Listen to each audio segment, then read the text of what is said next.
নমস্কার বন্ধুরা, welcome to অরিকলস one day. আমি সুমনা আবার একটা নতুন ভিডিও নিয়ে একটা নতুন জায়গাতে চলে এসেছি। কলকাতাতে থেকে একটা সুন্দর বিকেল বেলায় কাটানোর জন্য প্রিন্সেপ ঘাটে চলে এসেছি। চলুন তাহলে আজকে একটু ঘুরে দেখে আসি। আজকে আমরা যাচ্ছি চক্র রেল ধরে। প্রথমে শোভাবাজার বা আইরিশটোলা স্টেশন থেকে উঠে পড়লাম চক্র রেলে বিকেলের ট্রেনে। গঙ্গার ধার দিয়ে এই ট্রেন যাত্রা শুরু হলো। এ এক আলাদাই অনুভূতি, পাশেই গঙ্গা আর ট্রেন।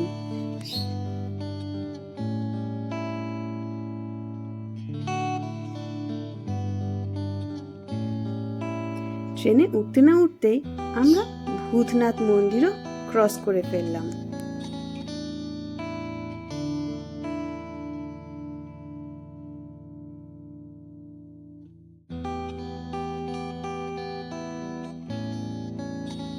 দেখতে দেখতে ট্রেন চলে যাচ্ছে হাওড়া ব্রিজের নিচ দিয়ে, আর চলে এলাম আমরা বড়বাজার স্টেশনে।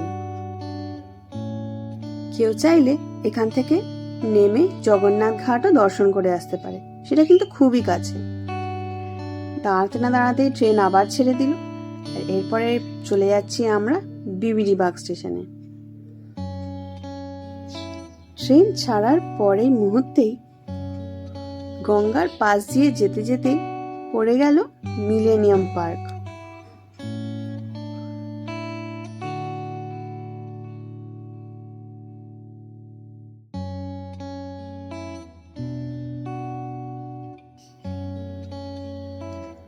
আস্তে আস্তে ট্রেন এগোতে থাকছে, এগোতে এগোতেই চলে এলাম আমরা বাবুঘাটে। এখানে বাবুঘাটে বিকেলে গঙ্গা আরতি তৈরি চলছে।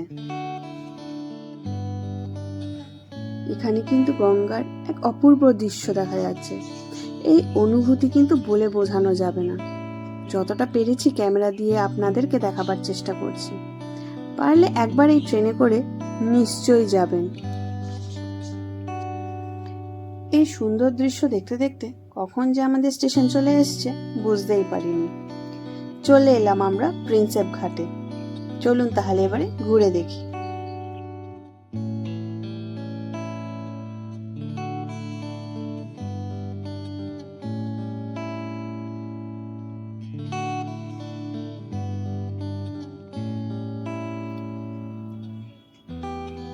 স্টেশন থেকে নেমেই আমাদের বাঁ দিকের রাস্তা ধরে গেলেই পড়বে এই প্রিন্সেপ ঘাটের মনুমেন্ট।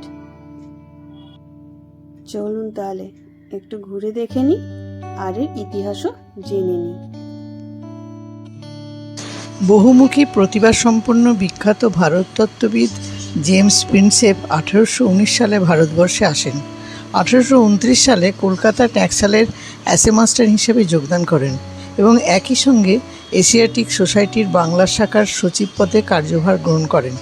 এই সময়কালে তার উল্লেখযোগ্য কাজগুলি হলো ব্রাহ্মী ও খরষ্টি ভাষা পড়ার লিপিমুদ্রা আবিষ্কার, একই রকম ওজন ও মাপের ধাতু মুদ্রা প্রচলন, হুগলি নদী ও সুন্দরবনের সংযোগ রক্ষাকারী সার্কুলার ক্যানেল খনন ইত্যাদি। জেমস প্রিন্সেপের মৃত্যুর পর 1841 সালে কলকাতা নাগরিকদের দানে 12,000 টাকায় হুগলি নদীর পূর্ব তীরে তার স্মরণে এই দৃষ্টিনন্দন সৌধ তৈরি হয়। বহু বৈশিষ্ট্য ব্যক্তি কলকাতায় জাহাজে করে এলে এই ঘাটেই পদার্পণ করতেন। পশ্চিমবঙ্গ সরকারের পূর্ত দপ্তর ওই ঐতিহ্যবাহী সৌধের স্থাপত্য শৈলী, নান্দনিক চরিত্র ও গঠনের নিরাপত্তা পূর্ণ বজায় রেখে আমূল সংস্কার করেন। এই লোকেশনের মধ্যে কিন্তু সাইফ আলি খান আর বিদ্যা বালানির সিনেমা পরিণীতাতে যে গানটা হয়েছিল পিও বলে, তার শুটিং করা হয়েছিল।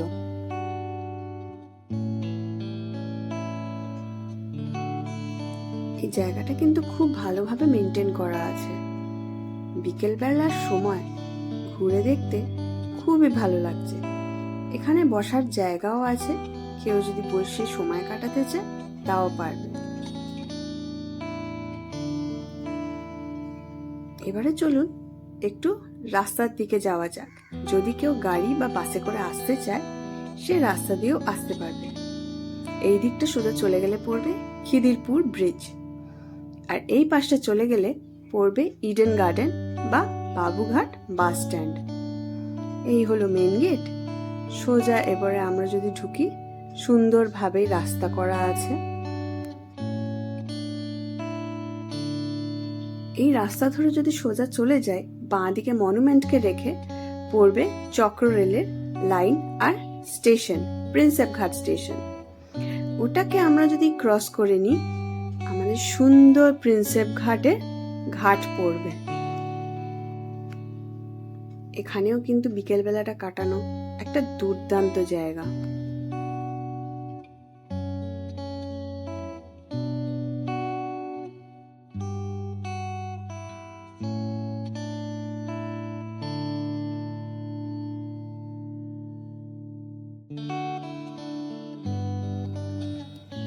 কেউ যদি এখানে বোটিং করতে চায়, তারও ব্যবস্থা আছে। পাশেই কিন্তু এরকম দাঁড় টানা নৌকো আছে, যে বুক করে আপনাকে 1 ঘন্টা বা আধ ঘন্টা ঘোরাবে।